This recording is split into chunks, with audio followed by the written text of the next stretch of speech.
శ్రీశ్రవణం ఛానల్‌కి చిన్నారులందరికీ, శ్రోతలందరికీ కూడాను మరొక్కసారి స్వాగతం. నిన్నటి వరకు మనం రాముడి పట్టాభిషేకం గురించి తెలుసుకున్నాం. ఈరోజు మనం సీతాదేవి యొక్క వనవాసం మళ్ళీ ఏ విధంగా సీతా పరిత్యాగంతోటి జరగబోతోందో తెలుసుకోబోతున్నాం. ఈ విషయాన్ని కవి ఏ విధంగా వర్ణించారు, ఎంత శోకగ్రస్తుడై వర్ణించారు అన్నది కూడాను మనం తెలుసుకుందాం. ఈ రీతిగా కళత్ర నిందతోటి భరింపరానిదైన అపకీర్తి సోకి జానకీ వల్లభుని హృదయం సమ్మేట వేటుకు గురై ఎర్రగా కాలిన ఇనుములాగా ప్రళయమైపోయింది అన్నాడు. అంటే ఆ అపవాదు విని ఏమిటి, ఆ భద్రుడు అనే సేవకుడు తెచ్చిన వార్త వల్ల ఇలా అయిపోయింది. ఈయన అపవాదు ఉపేక్షింతునా లేక దొసగు లేని సతిని పరిచ్ఛేదింతునా, అంటే ఏమీ తప్పు చేయని ఆవిడ్ని పరిచ్ఛేదించాలా నేను, అపవాదిని ఉపేక్షించనా అనుకుంటూ ఒక నిర్ణయానికి రాలేకపోయాడు రాముడు. డోలాయమాన మానసుడైపోయాడాయన. తుదకు జనాపవాదం త్యాగంతో తప్ప మరొక విధంగా తొలగదని నిశ్చయించుకున్నట్ట. ఈ జనాల్లో ఉన్న ఈ అపవాదాన్ని తొలగించాలంటే నాకు త్యాగం తప్పితే ఇంకొకటి వేరే ఏ రకమైన సొల్యూషన్ లేదు అనుకున్నట్ట. అనుకుని పత్ని పరిత్యాగంతోనే దాన్ని రూపుమాపదలుచుకున్నాడు ఆయన. యశోధనులైన వారికి తమ దేహం కంటే యశస్సే గొప్పది. ఇక ఇంద్రియ సుఖం కంటే అది గొప్పదని వేరే చెప్పాలా అన్నారు కవి ఇక్కడ. అని తేజస్సు కోల్పడిన రామచంద్రుడు వెంటనే సోదరులందరినీ తమ వద్దకు రమ్మన్నాడు.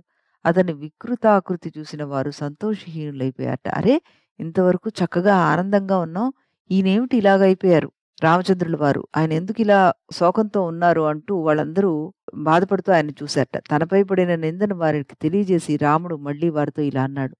మబ్బుగాలి వల్ల అద్దానికి మాలిన్యం సోకినట్లు సదాచార పరిశుద్ధుడనైన నా వల్ల సూర్య సంభవమైన రాజవంశానికి ఎలాంటి కళంకం వచ్చిందో చూడండి అంటూ వాపోయాట.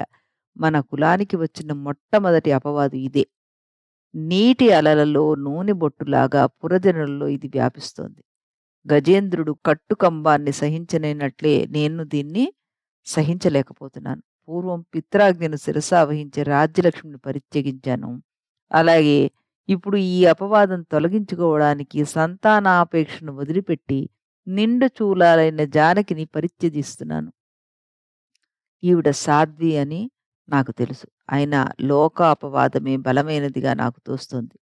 నిర్మలుడైన చంద్రుని పైన పడిన భూమి నీడనే కదా లోకులు కళంకము అని ఆరోపణ చేశారు. అయితే రాక్షస వధతోటి ముగిసిన నా ప్రయత్నము సీతా పరిత్యాగంతోటి నిరుపయోగం కాదు. ఇది పగ తీర్చుకోవడానికి ఉపయోగపడింది. కాలదనిన వాణ్ణి రోషించి సర్పం కాటు వేసేదే పగ తీర్చుకోవడానికే గాని రక్త పిపాసితో కాదుగా. అందువల్ల నిందాశల్యం తొలగించుకొని నేనింక కొంతకాలం జీవించాలని మీకు కోరిక ఉంటే కరుణార్ద్ర చిత్తులైన మీరు ఈ నిర్ణయాన్ని కాదనకండి అంటూ వారికి చెప్పాట.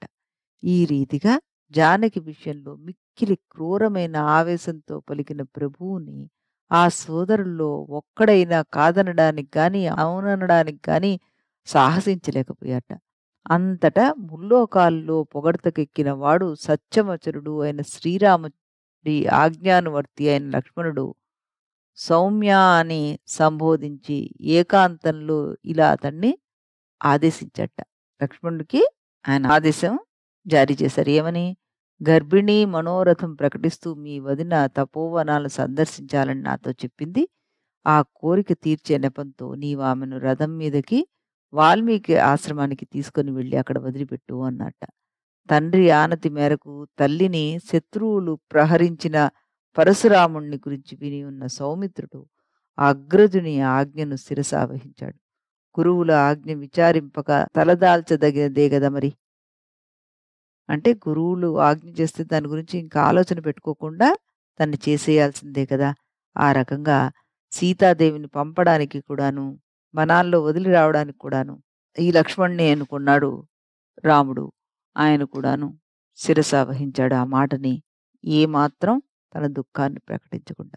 దారిలో సౌమిత్రి ఆమెకు తెలియకుండా దాచినప్పటికీ ప్రియదర్శనానికి దూరమై అదురుపాటుతో చెందిన ఆవిడ కుడికన్ను రానున్న మహాదుఃఖాన్ని ఆవిడికి ఎరుకపరిచింది అన్నారు. ఆ దుశ్శకునాలతోటి ఆమె విషాదం పొందిందట. ఆమె ముఖపద్మం వాడిపోయింది. సోదర సమేతుడైన రాముడికి శుభం కాగాక అని మాటిమాటికి మనసులోనే ఆవిడ భావించింది. అన్న ఆనతోటి ఆ సాధ్వీమ తల్లిని అడవిలో విడిచిపెట్టనున్న లక్ష్మణుని ఎదుట ఉన్న గంగ పైకి లేచి అలల చేతలతో నివారిస్తోందా అన్నట్లుగా తోచిందిట ఆయనకి. ఆ గంగాదేవి అలలతోటి "నువ్వు వదిలిపెట్టొద్దు" అని చెప్తోంది అన్నట్టుగా ఆయనకనిపించిందిట. సారథి గంగా తీరంలో రథం నిలిపాడు. సౌమిత్రి సీతను ఇసుక తిన్నెపై దించాడు.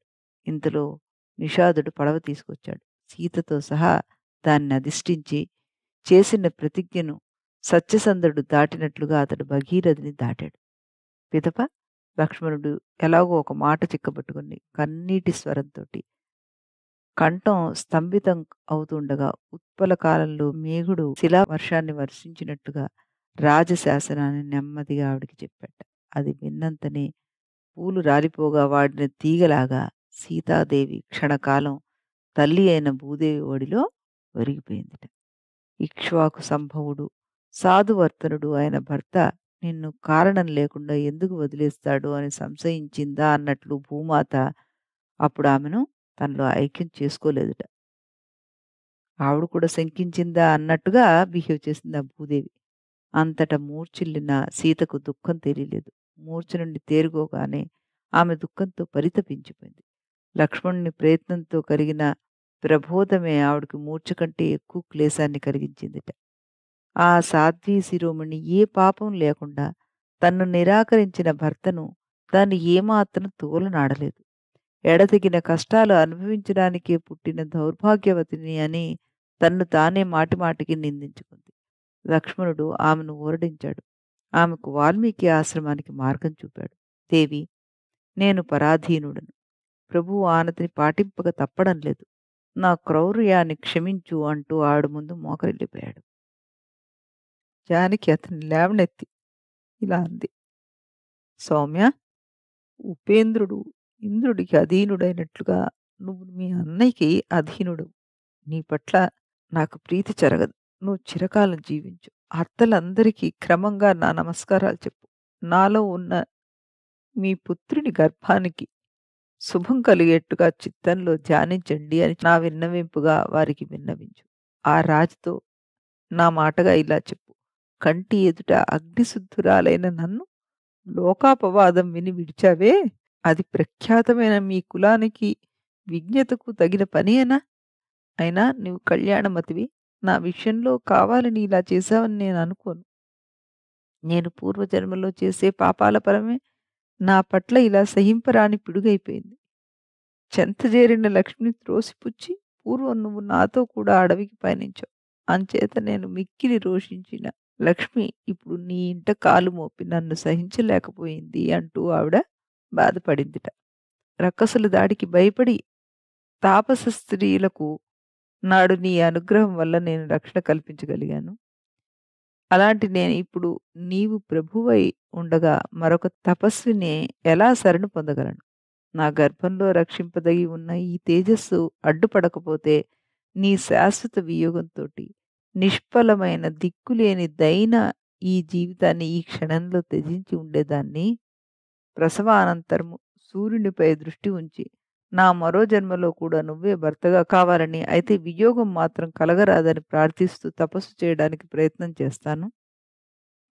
వర్ణాశ్రమ పరిపాలనే రాజులకు ధర్మంగా మనువు విధించాడు. అందువల్ల విడిచిపుచ్చిన నన్ను నీవు ఇతర తపస్సులతో సమానంగానే చూడవలసి ఉంటుంది అంటూ నా వచనముగా ఆయనకి తెలియజేయ అని చెప్పిందిట సీతాదేవి లక్ష్మణుడికి. లక్ష్మణుడు ఆ మాటలను అలాగే అని అంగీకరించి ఆమె దృష్టిపథం నుండి దూరమైపోయాడు. అంతటా సీత దుఃఖారేకంతో భీతి లకుముకి పిట్టలాగా ఎంతో ఆక్రందించింది. ఆమె ఏడుపు విని నెమళ్ళు నృత్యాన్ని, చెట్లు పుష్పాలను, జింకలు నోటగరుచుకున్న దర్భలను వదిలిపెట్టిపోయాయి. ఆ రీతిగా సీతతో సమానమైన దుఃఖానికి గురైన అడవిలో సైతం అంతటా ఏడుపులే వినిపించేట. బోయవాని దెబ్బలకు నేలవ్రాడిన పక్షిని చూడగానే ఎవరి శోకము శ్లోకంగా పరిణమించదో ఆ వాల్మీకి మహర్షి దర్భలు సమితులు తేవడానికి వచ్చి సీత ఏడుపు విని ఆవిడ చెంతకు వచ్చాడు. చూపును అడ్డుకుంటున్న కన్నీరును తుడుచుకుంటూ ఆ మునీంద్రుడికి వందనం చేసింది. గర్భచిహ్నాలను చూసిన ఆయన సుపుత్ర ప్రాప్తిరస్తు అంటూ ఆశీర్వదించాడు. తర్వాత ఇలా అన్నాడు, వైదేహి, మిథ్యాపవాదంతోటి క్షోభపడి నీ భర్త నిన్ను పరిత్యజించిన వాడని యోగ దృష్టితోటి నేను గ్రహించాను వింటూ కవి రాశారు. మళ్ళీ మనం రేపు వాల్మీకి మహర్షి ఆశ్రమానికి ఆవిడ ఏ విధంగా చేరింది అన్నది తెలుసుకుందాం. అంతవరకు సెలవు.